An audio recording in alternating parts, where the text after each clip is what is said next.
Hi, my name is Maddie F, and I'm going to show you how to make marbled paper with just shaving cream and food coloring. So first you spray your shaving cream into a pan or just anything that's flat. I used a cake pan, which worked really well, and then you spread it out. I used my hands, which I would not recommend because it was very messy. I think a spatula would work better, but I couldn't find one.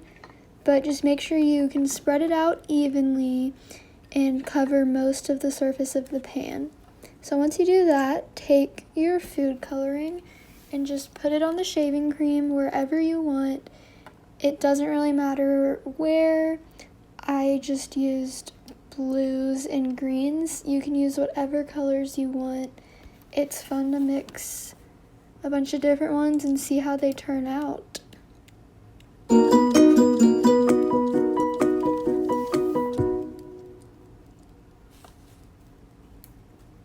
So once you do that, take some sort of stick or a fork or knife. I used a chopstick and just spread the food coloring around. It doesn't matter where, what shapes you do this in, just whatever you want. I did random swirls. And then once you do that, you take your paper. Construction paper works best, but you can really use whatever.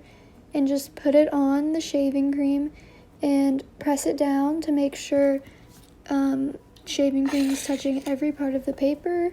And after you let it sit for just a few seconds, you can carefully take it off.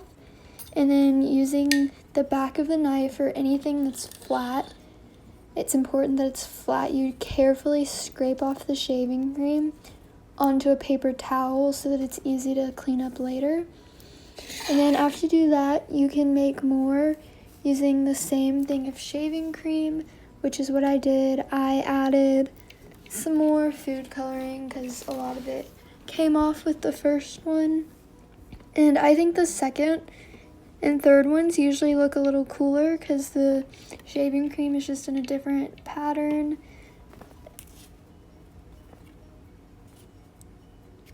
So yeah, I'm just doing the same thing, leaving it for a few seconds, and then carefully scraping it off onto the paper towel. And that's pretty much it. You can do as many as you want as long as there's enough shaving cream inside the pan.